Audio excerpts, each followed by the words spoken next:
Welcome to the Any Given Day podcast, your ultimate destination for all things college football. Join your hosts, Hunter and Zach, as they dive into the thrilling world of college football from the perspective of the fans. From game previews to post-game analysis, they will bring you the latest news, insights, and stories that make this sport so captivating.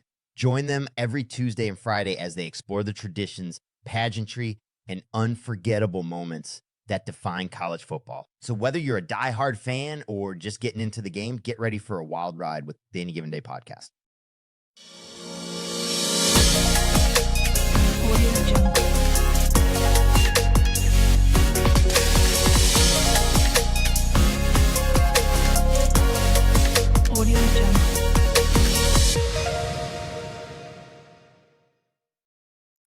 Welcome back to another episode of the Any Given Day podcast. This is our Week 11 review. I am Zach. That is Hunter.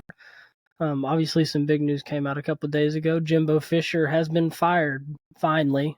Kind of saw it coming. I think everybody's seen it coming for a while now. So, finally happened. I mean, who do you think are some possible replacements for Jimbo? So, I think the big one that, first came out was Dan Lanning was an immediate thought. Granted, he's come out and said, I'm staying put, I don't plan on leaving. Some other names that you probably have to watch out for, you're obviously going to have the Kiffin carousel, however you pronounce it. You're obviously going to have that, but I think they'd be smart to go and really look into Lance Leipold and Mike Elko. They're not the sexy picks, but yeah, I kind of wanted to get your take on who you think they'll hire and who you would love to see them hire. Who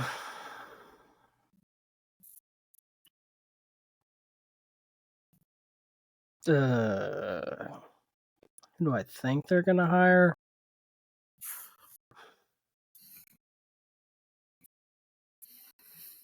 Probably Mike Elko. Who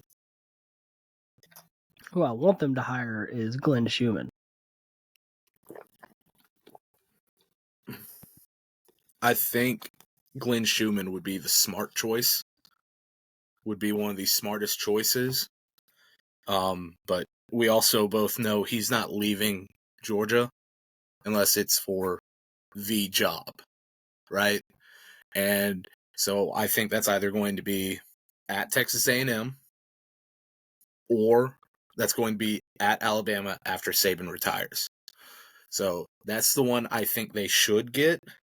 Who I think they'll get, I'm kind of in agreement with you. Elko or Leipold. Those would be the two real smart choices. Not sexy, but great. Who would I love them to see? See them go and get? I would love to see them go after a Texas A&M alum who is a current head coach in the NFL. The kneecap biter himself, Dan Campbell. Because if anyone could get that team up and fired up, it would be entertaining each and every week.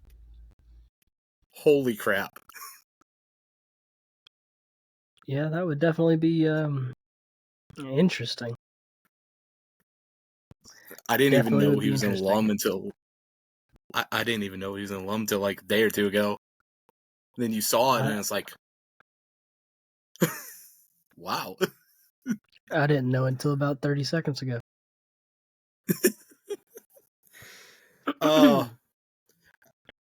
I guess the other thing to ask right now, and sorry people, it's late. We're trying to get this banged out pretty quickly, so we're gonna try to get through this pretty quickly. Your Heisman rankings as of right now, who would be your final four? Final four? Yeah, you're the four to make New York. Jaden Daniels, Bo Nix, Brock Bowers, and Michael Penix Jr. I'm actually kind of shocked he said Bowers. He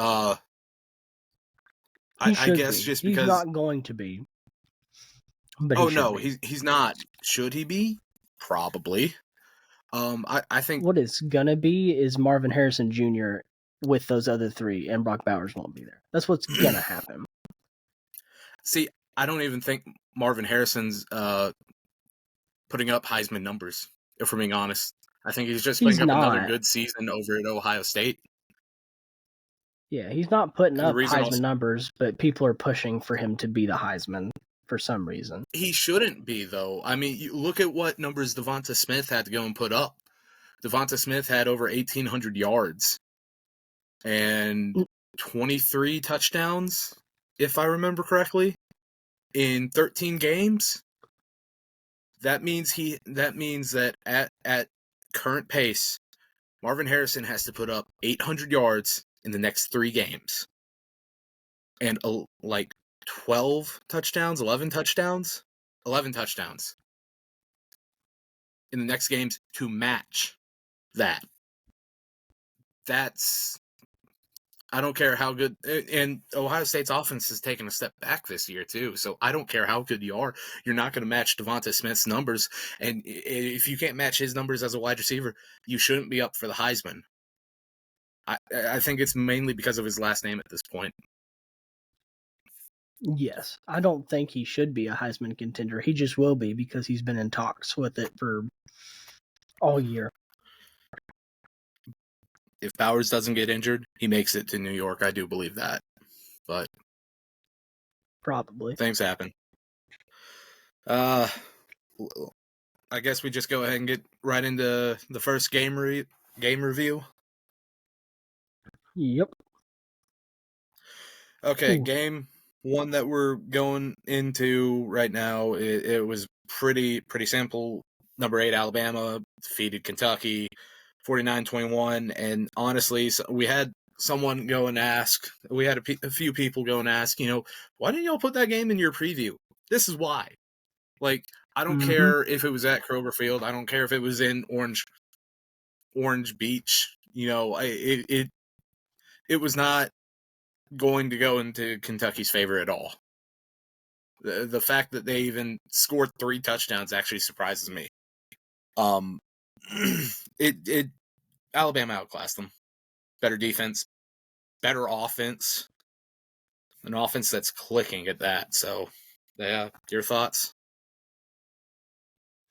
I mean, yeah, it was just a murder of a game. I mean, Alabama's starting to get back to being Alabama. And, I mean, they just murdered Kentucky. Obviously, it's impressive they scored 21. They didn't score that much against Georgia earlier this year. No. But, I mean, this is, like you said, this is exactly why we didn't preview this game. Because Alabama was significantly better than Kentucky. So. Mm-hmm. Moving on from a game that we didn't preview to one that we previewed and expected a lot better of a game out of, but lo and behold, another quote unquote beatdown / drubbing. Georgia, number 2 Georgia defeated number 9 Ole Miss 52-17. Georgia got up for this one, plain and simple. I think a lot of people were worried about how the defense would look without Jamon Dumas-Johnson. CJ Allen is going to be a freak. We've got 36 months total with him, and you cannot take a guy that good who's still that young, and I'm going to use air quotes for this, undeveloped. He's not even fully developed yet. That's the crazy thing. And he led the team in tackles in his first start. That's crazy. CJ Allen's the real story for me personally, but yeah, offense looked great. I think Georgia, for the first time that I can remember, is actually an offensive-led team.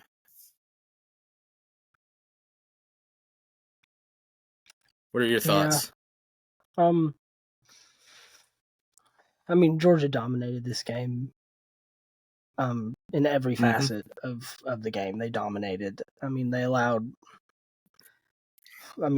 14 points on their first three drives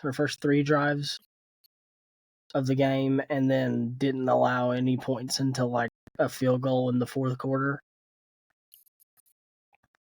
And the offense just demolished Ole Miss's defense. I mean, they only had like one punt, I think, and an interception. But like, three. Go ahead.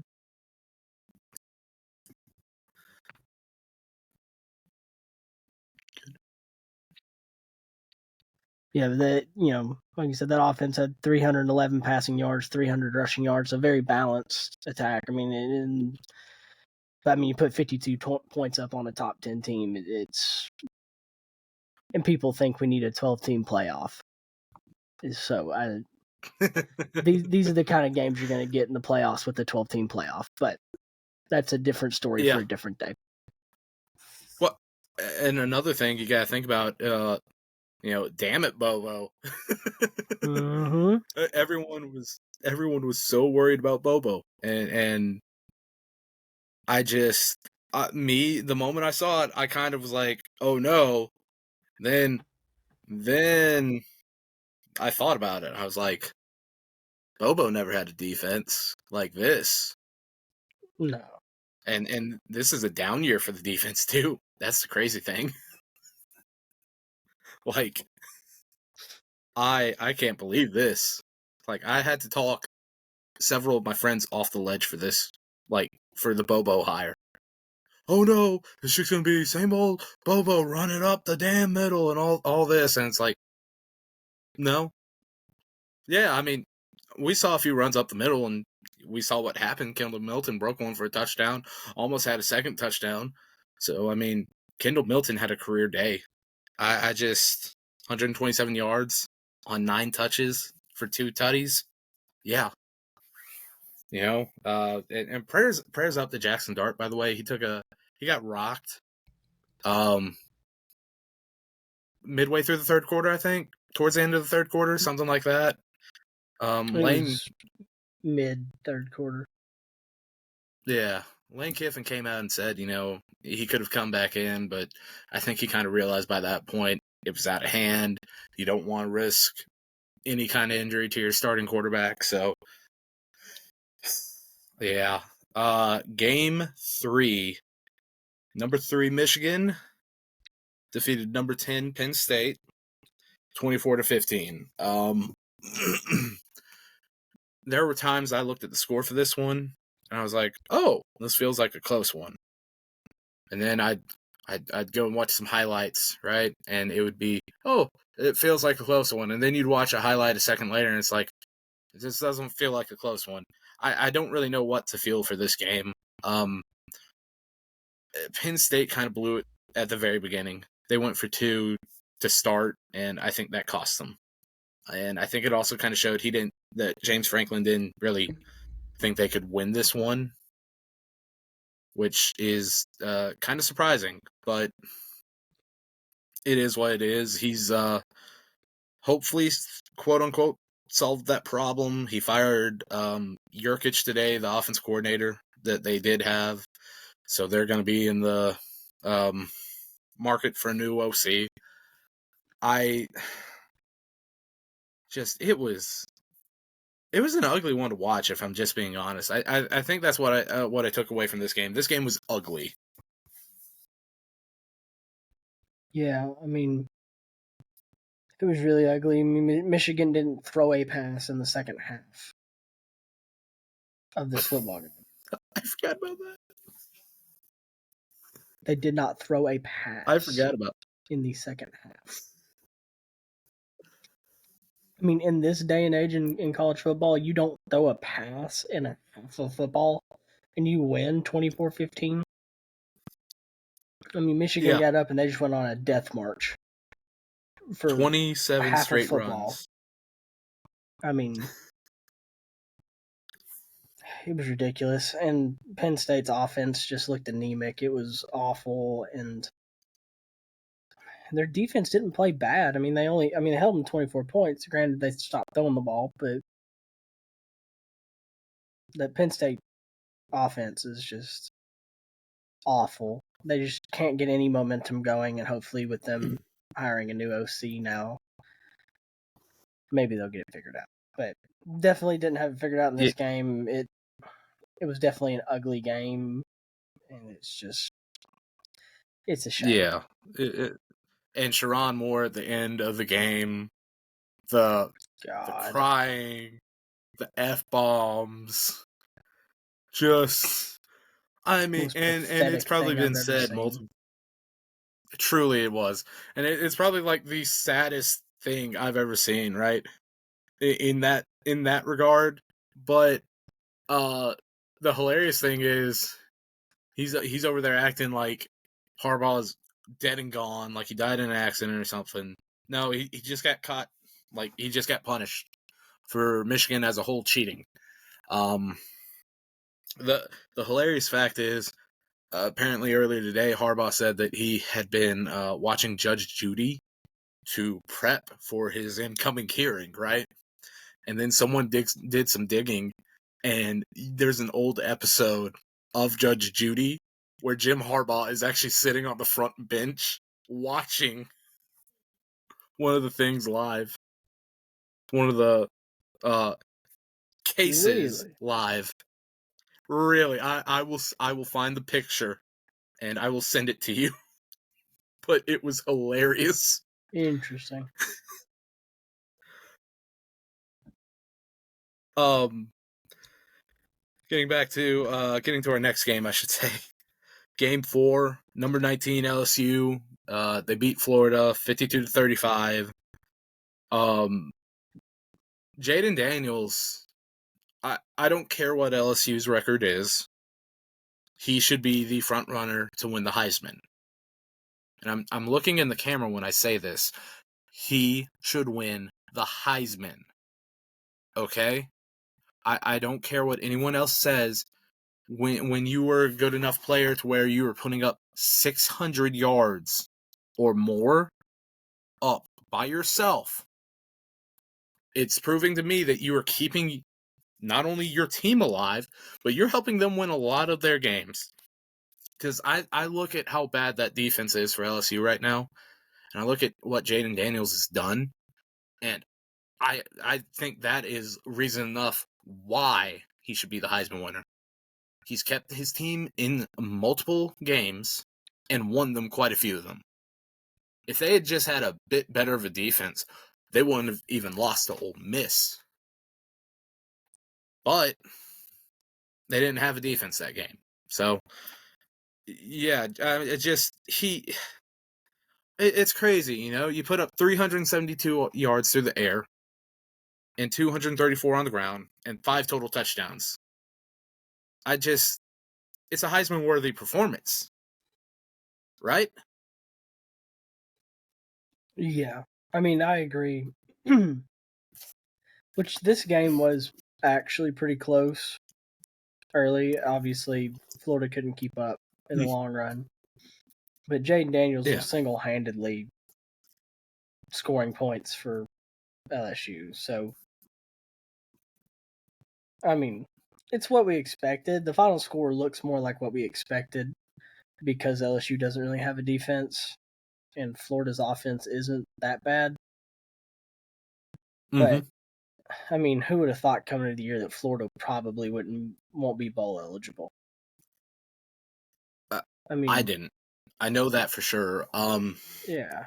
Here's a question for you, actually. So we also have to go and take into account that, you know, some Florida fans want Napier fired right now. I don't think you fire him right now because I think they've got a top 10, top 5 recruiting class right now. You know, And then you've got, and something we forgot to mention earlier, it's not just Texas A&M that opened up their job. Mississippi State also did so as well, which I'm kind of on, because I feel like Arnett didn't even really get a full year. But then you also look at and I know we're going from LSU and Florida to Mississippi State.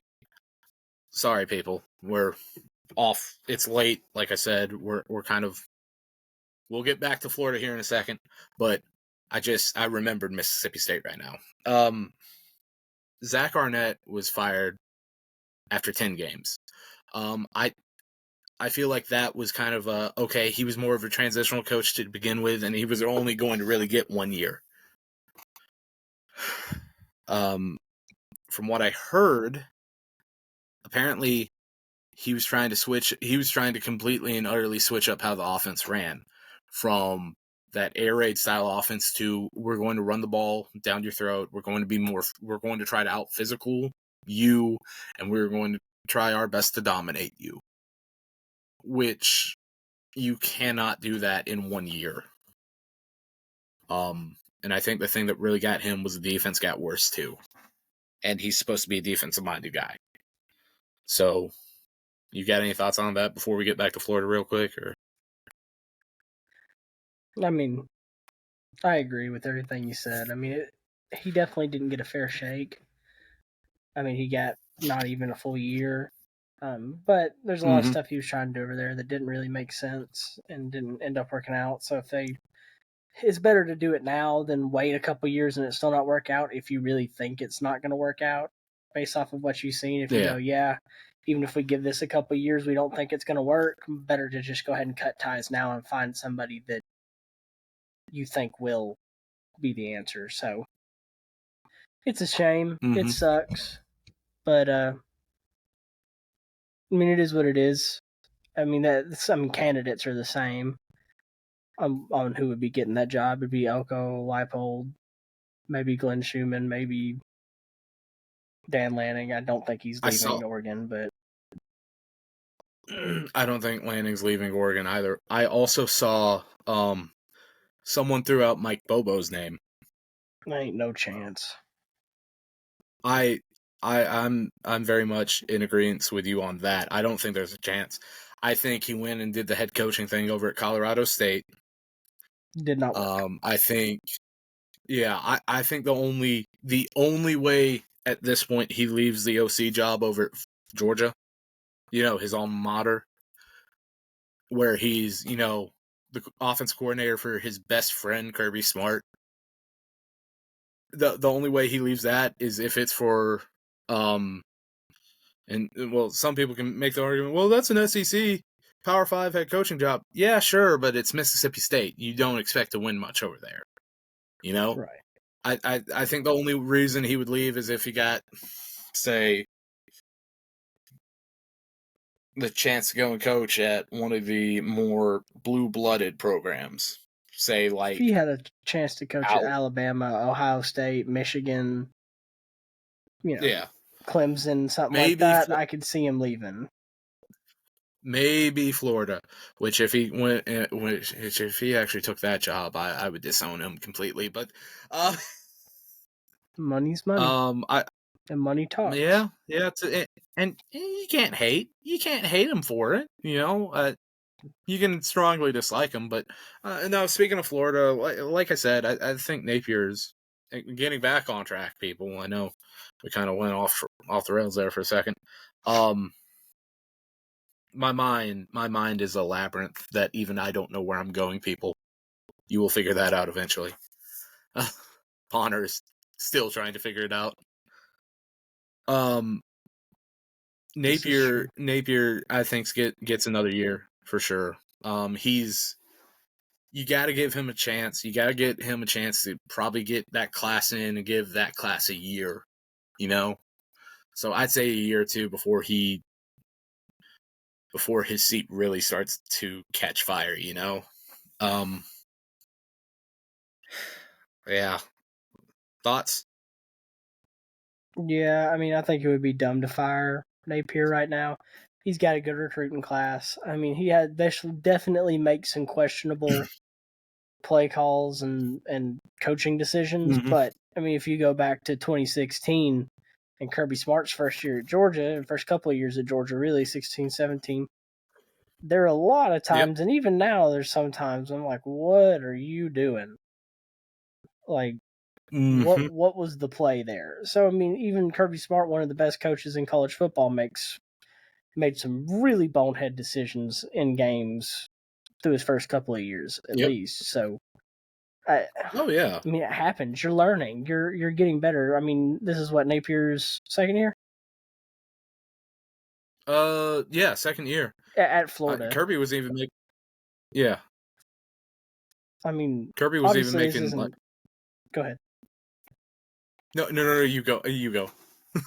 Sorry. I mean, no, you're good. Obviously, it wasn't Napier's first 2 years of head coaching, but still, it's his first big Power 5 head coaching job.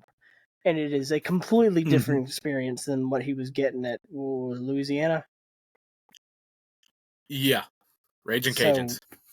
I mean, it's a completely different experience, different entirely, with all the money and stuff that Florida has. And he's getting kids in, even with bad performances on the field, kids are still committing. So it's not like it's a huge,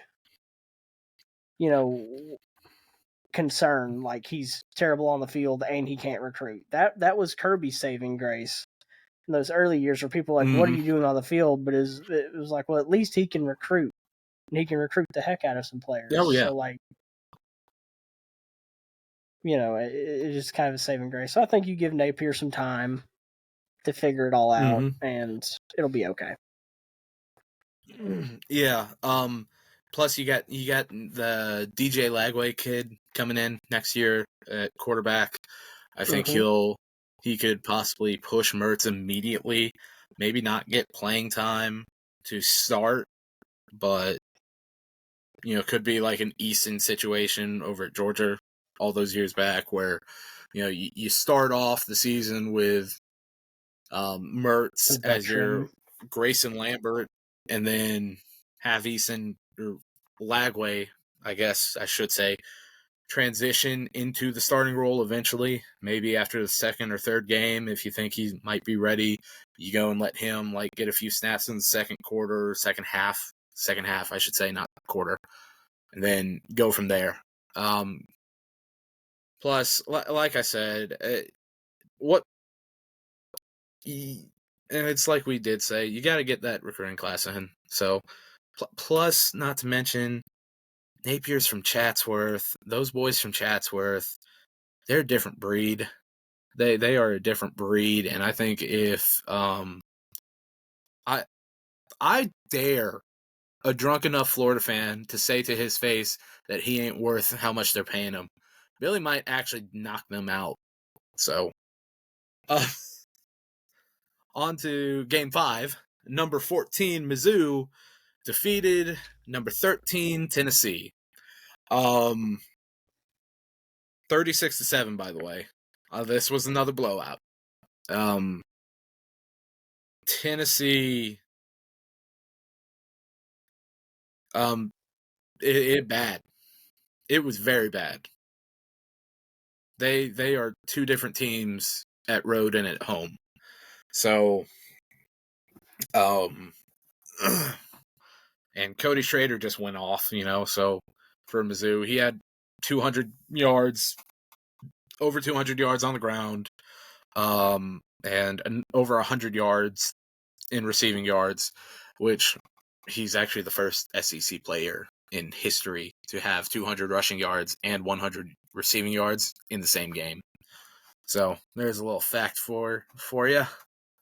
And he was actually 12 yards short of breaking the all-time school record for most total yards by a single player in a single game. That was set by Devin West in 1998.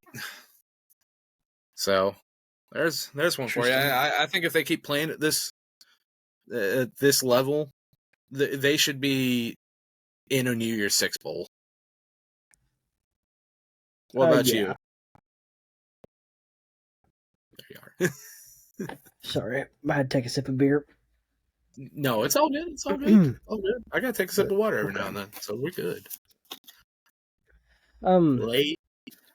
It was bad. It was bad, real bad. I mean, everybody thought Tennessee. Let me start with this. As a Georgia fan, let me put my hat on. I don't have my hat with me. Let me put my figurative hat on. As a Georgia fan, scrolling through Twitter, I would love your hat. As a Georgia fan, scrolling through Twitter, right, I saw nothing but Tennessee fans saying, okay, well, we beat Mizzou. Ole Miss beats Georgia. Georgia has to come into Neyland next week, and we win the East, and we go to the SEC championship with revenge on our minds and beat Alabama and make it to the playoffs. And by God, they did not hold up their end of the bargain. No, they did not. Ole Miss didn't either, but they definitely didn't hold up their end of the bargain because that started by beating Mizzou, and they didn't. And basically went from Georgia having to beat Ole Miss to clinch the East to, well, this game doesn't matter anymore. Because with Tennessee losing, Georgia clinches the East, Alabama clinched the West. That SEC championship game is set. So, I mean, Tennessee just laid an egg in one of the biggest games of the year for them. I mean, they had to win this, and they just didn't show up. It's not like Georgia had even played and beat Ole Miss yet. Tennessee should have been ready to go for this game because they win this one. They have no clue what Georgia's going to do at night. That night, they had no clue what Georgia was going to do that night. And so because of that, you had every chance of the world up to that point to go and make next week an impromptu playoff game for yourself to get into the SEC championship. And you wet the bed. There was a tweet the other day. It was about, okay, might have found it. Yes, I have. Okay. The boy Jonathan Williams, he put out a tweet about penalty rates and all that for Tennessee. And it was hilarious. Let me see if I can find it. Oh, that's points per game. And okay, here it is. Jonathan Williams, Dr._J Will on Twitter, people. You want a good stat thread each and every day, especially for the Georgia fans. This is mainly for Georgia fans, right? But this is a nifty little stat he put out about Tennessee. And he said that Tennessee is averaging 9 penalties per game at home for an average of 78.2 yards a game in penalty yardage. Georgia, on the other hand, is averaging just, and this is kind of a bit of a preview for this weekend. Georgia is averaging just 3 penalties per game on the road.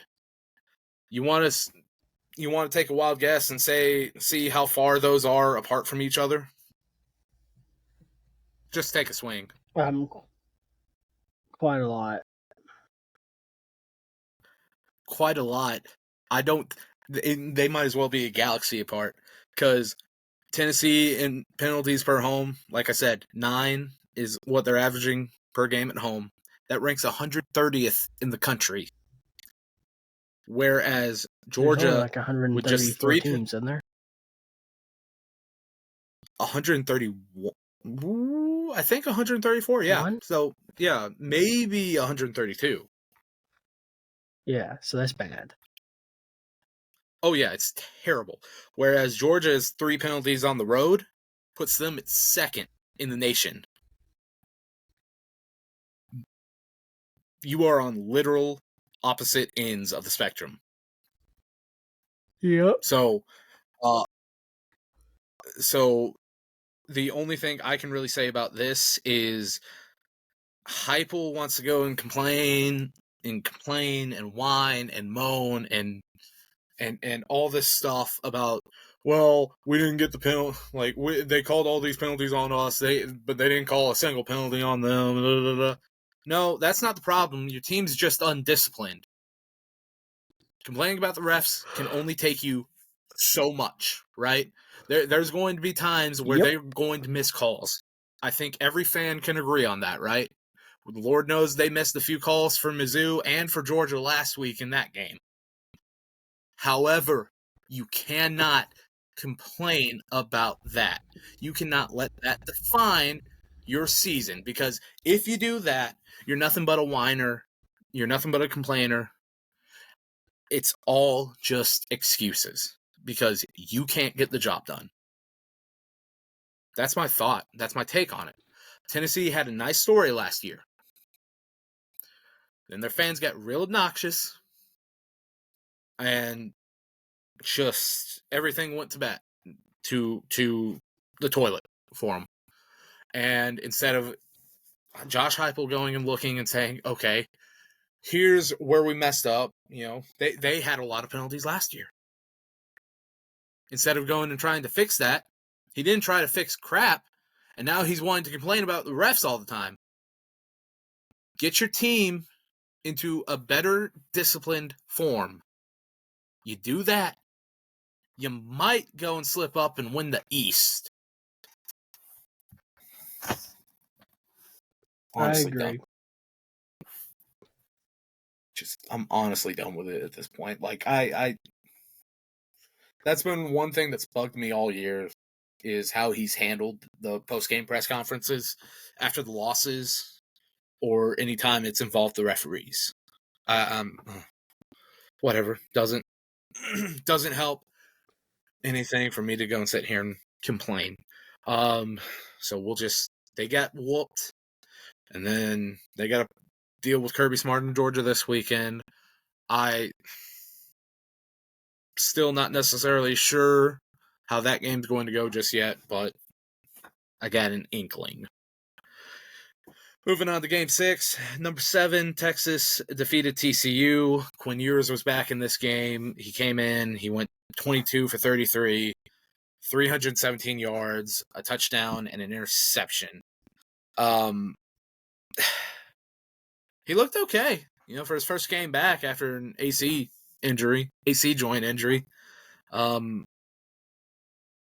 But the one thing I really took away from this game is Texas needs to figure out a way to close out games and finish it off. Right? I agree. Yeah, I mean, this is what, the second game in a row where Texas has been up big and basically just stopped playing. For some reason, they just stopped playing the game and let these teams come back into it. And TCU had a shot to win this one late. I mean, it probably shouldn't have, but they had a shot to win it late. They got to figure something out, and it's not going to help now that Jonathan Brooks tore his ACL and he's going to miss the rest of the season. I mean, it took them half the year to find that guy to be the running back on this team, and they lost him right at crunch time. So yeah, it's definitely going to be hard for them to figure it out, but they got to figure something out, because if they try to get into the playoffs doing that, if you're playing Georgia, Ohio State, Alabama, Florida State, anything like Florida State, we'll talk about that in a second. But if you play any of those teams, you got to be able to close out. You can't sit there and take a big lead and get comfortable. If you get comfortable, you are going to lose against these big name blue blood teams. It's going to happen. So you got to figure it out. I don't know what it is. I don't know if they're taking their foot off the gas or if they're getting comfortable or what, but they got to figure something out. Yeah. It's frustrating. They were up 26-6, 26-3 at one point, and then all of a sudden they're in a fight in the fourth quarter. It's against TCU, which some people will say, oh, well, TCU was in the national championship last year. Yeah, that's true. But they had one heck of a year last year. That doesn't always mean they're a perennial national championship contender. I love Sonny Dykes. I think he's a pretty solid coach all in all, right?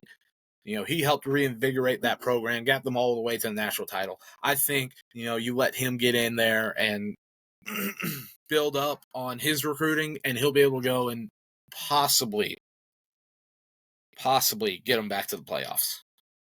I don't know if they'll be at the national championship again, but they might knock on the door of the playoffs at some point again. End of the day, TCU has not been what we expected of them coming into this year, you know? But then again, I don't think people expected as much after the championship blowout last year either. So two ways to look at that. But Texas should have dominated TCU. But I guess TCU, being at home, wanted to go and put on a show. We're not out of this. We still got some fight left in us. Let's go. But TCU has to get this figured, or not TCU, Texas has to get this figured out. Moving on, Game 7. Number 4, FSU defeats Miami 27-20.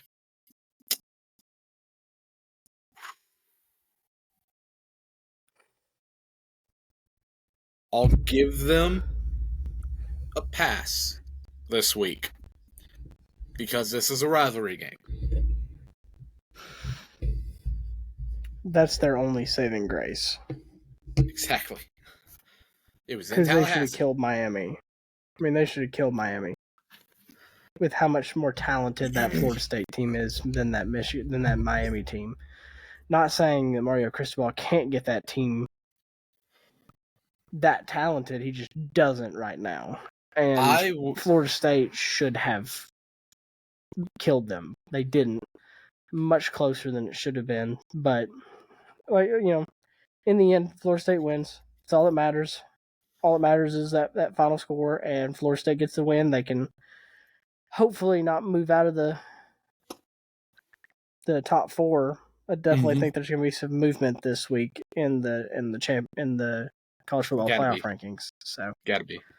We'll get to that later, but this was just pathetic from Florida State. I mean, I get it's a rivalry game. It's going to be close. You're going to get each team's best shot. It happens.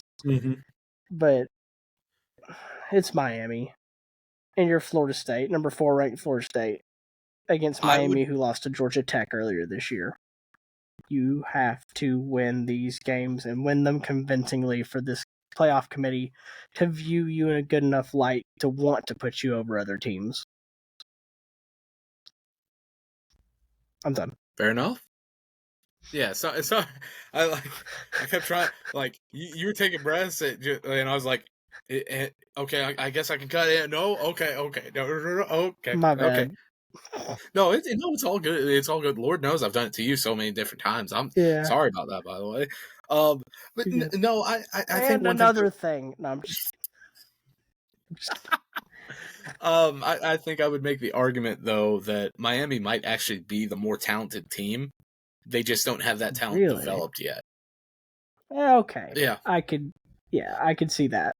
Absolutely. Because you look at naturally, I guess the way to put it is naturally recruited 4 or 5 stars. I think Miami has more of those. You know, I think they've landed more of those coming out of high school. That's what I would say is naturally recruited 4 to 5 stars.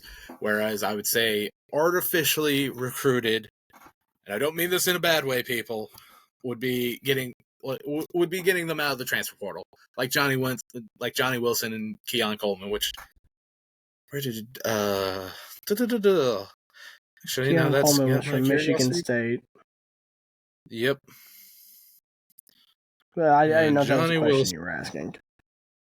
Yeah, I remember him being from and Johnny Wilson's from Arizona State. So Arizona State. Both their 2 top receivers weren't didn't go to them out of high school. So there is that. But, that's not necessarily a bad thing at all. FSU has found a way to go and use the transfer portal to their benefit. And I think Norvell is a really good coach. And I thought that's also a name you might have to look out for the Texas A&M job. Because you think can't Norvell tell would me leave Florida State for A&M? if they throw out the right number, yeah. Look at A&M. Okay, fire away. Sorry, that was lagging a little bit. I said that before you started talking again. My bad. No, it's all good. What is stopping Texas A&M, right? Hear me out. What is stopping Texas A&M from going up to Kirby Smart and saying, here's a blank check, write down a number, whatever you want, and we'll pay you to come here and coach for us? What's stopping Texas A&M from trying that? The buyout they would have to go and pay for Kirby's contract here at Georgia. That, because the fact they just gave away $76 million they got old to money. Jimbo. I mean, yes, but are they going to go and try that, right? And take out the rest of Kirby's contract, which would probably be what, another 50, 60 on top? Probably. I mean, Kirby Smart's got a proven track record of taking teams that weren't great. Whoops. This thing's lagging, folks. Sorry. We're not trying to talk over each we're other. lagging bad.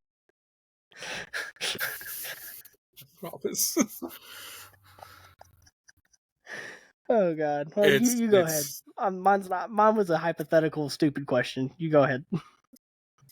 No, it's all good. It's all good. I've heard so many different people go and say that, this is like they're looking at calling this a $100 million mistake on A&M's part because you have to buy out the $76 million of Jimbo's contract while also potentially, say you do go and buy out like Dan Lanning's contract. That would be $20 million, not to mention the other members of both coaching staffs, right? So you got to think about that. It could be up to $100 million. You do it for Kirby Smart, that can knock it up to like $150 million. I'm sure there's a possible amount of money, life-changing money, that Kirby would take to actually take that job, but I don't think they're going to actually dole out that number for Kirby because probably not. It's going to take a lot for Kirby to leave Athens. Georgia's his alma mater. He's got 2 natties there, and he knows he's got it good in Georgia right now. So I agree. I don't see Kirby leaving Athens. But I think you throw out the right number over at Mike Norvell, I think he'd take it because you look at all the 4 stars and 5 stars that they still have on the roster, even with some of them transferring. And I think he could give him 2 years, and he could probably turn that into a national championship contender immediately. Probably. A&M may be a cult, but they're a rich cult. And they've got recruits, so... A very rich cult. Yeah. We are lagging. Definitely. Yeah. It's fine. Game 8. Anything else you want to talk about on that game? Okay, good. No. Game 8, number 5 Washington defeats number 18 Utah, 35-28. Michael Penix Jr. threw for over 330 yards. He had 2 touchdowns through the air and another touchdown on the ground. Granted, he had negative 14 rushing yards. Rome Odunze went off for another 110 plus yard game. He had both touchdowns, both receiving touchdowns that Penix threw for. So, and Dylan Johnson had his second 100-yard rushing game of the season. So there was that. Utah put up a fight in this one, and they were very much still in it until Bryson Barnes threw an interception to seal the game. I think that is very much notable here. I also think Washington's defense stepped up when they had to. So that's good for Washington, that their defense is starting to show signs of life. Because if it can start picking it up, then they might actually be a threat to make the playoffs and possibly win the semifinal. They might even be a national championship contender. So this is also their best record since 91, I think, where they started Washington? 10-0. Yeah. 91, they ended up going and taking a share of the national championship that year with Miami. Nice. Yeah. So, what are your thoughts on the game? Same old, same old. I mean, the Pac-12 is pathetic. I'm so glad it's going to be gone in a year. I mean, you're telling me the number 5 team in the nation, Washington, can't throttle the number 18 team in the nation who has struggled all year offensively, and you almost lose this game until you finally get a pick six. And. This irks me, right? Every couple of years, we see something like this happen. Why would you have an interception and you're running into the end zone untouched and drop the ball on like the 2-yard line? Why? What is the point? It makes no sense. You grab that ball and you run it through the back of the end zone. You walk it over to the man in the fucking hat, and you hand it to him like you've been there before and say, "Here you go, sir," and you walk away.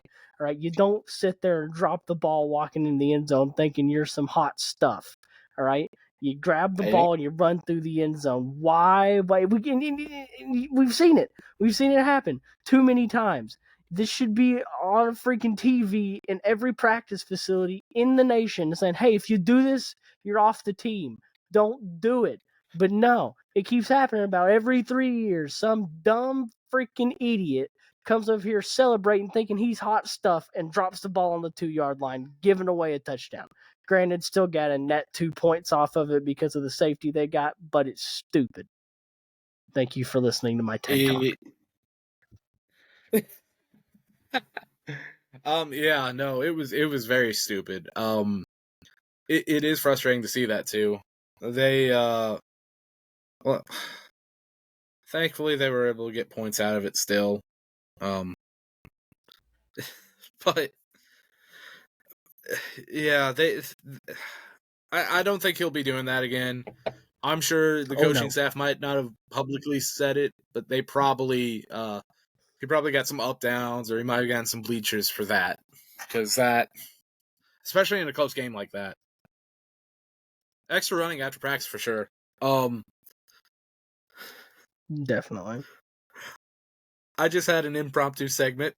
We're going to go and have you take a swing at saying a player's name. The last one on Utah? Yep.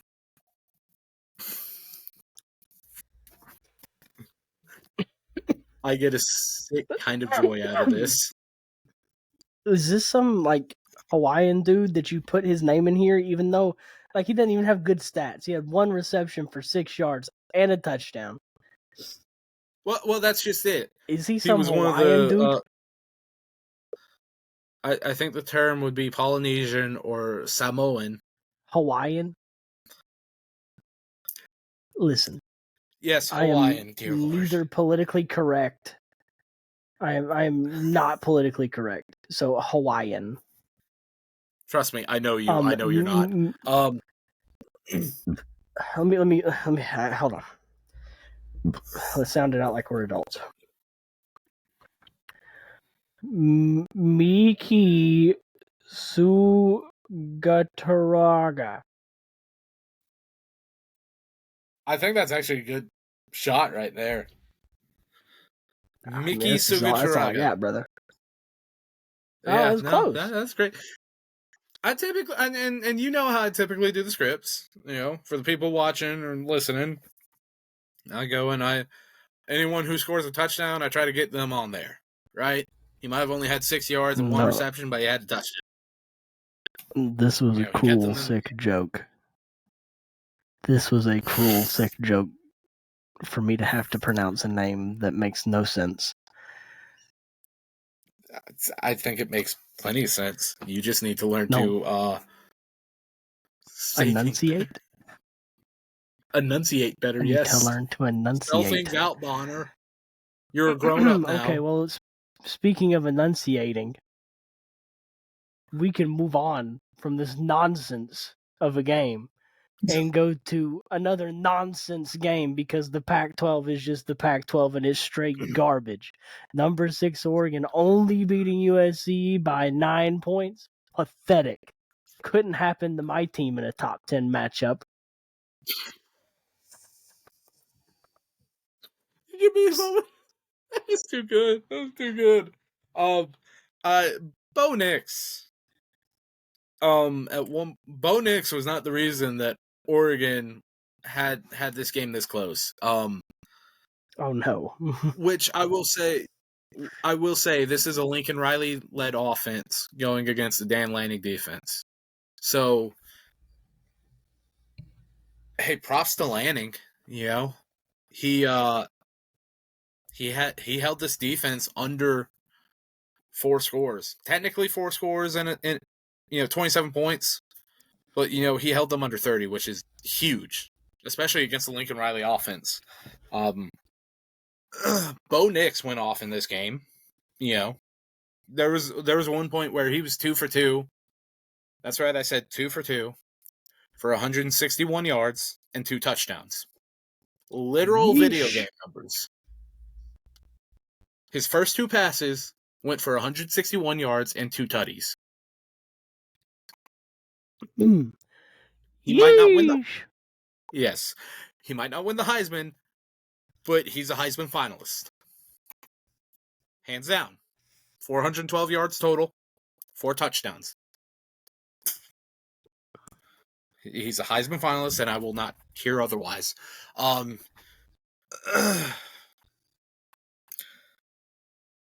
Honestly, it's with USC, it's the same old.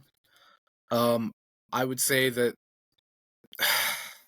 their defense kind of sort of showed up this week because it feels like with that stat line, Bo Nix probably should have had like 6 or 7 touchdowns. To hold them to only 36 points total was actually respectable out of USC. So congratulations. Here's your bronze medal. End of the day, I think there's going to be some. I don't even really know where to go from there. It's a USC game. It's late. I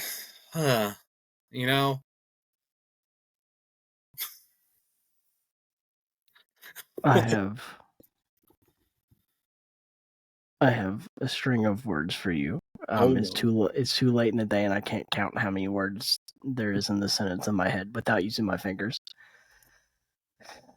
I might be a little drunk right now. It's fine. I'm fine.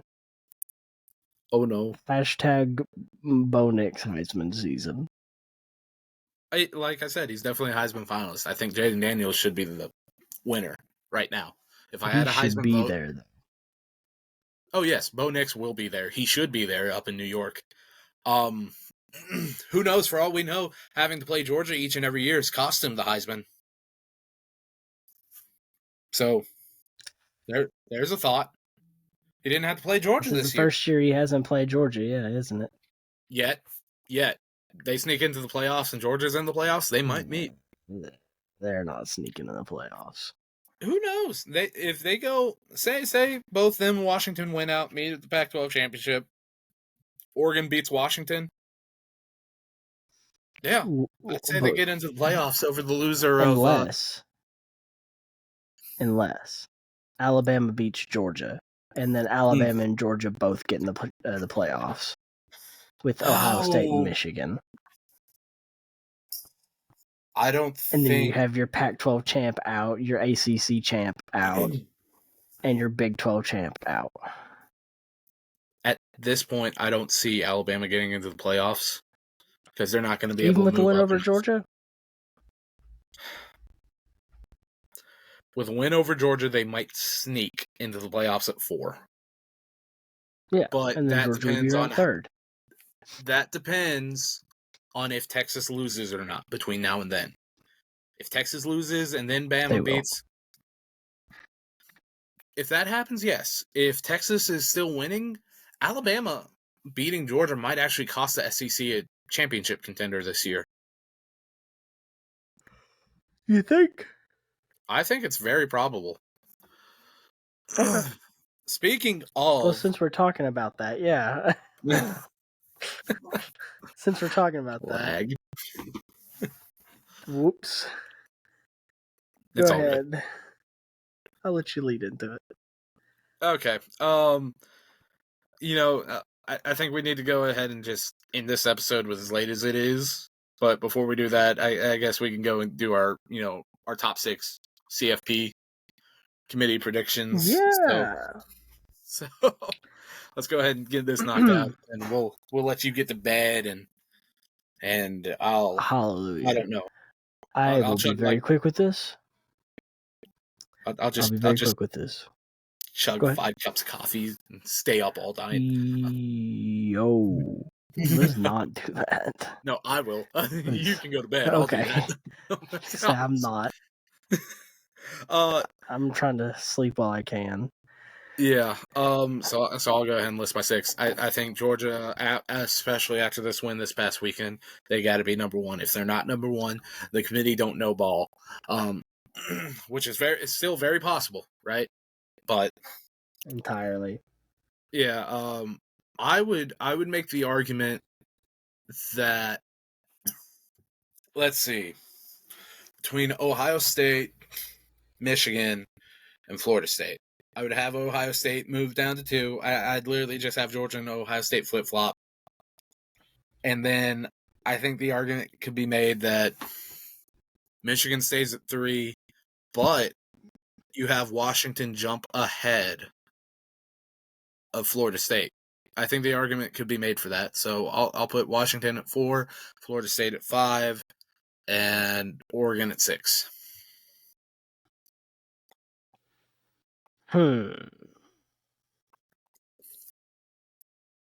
Wrong. So here's what I think is going to happen. So violent.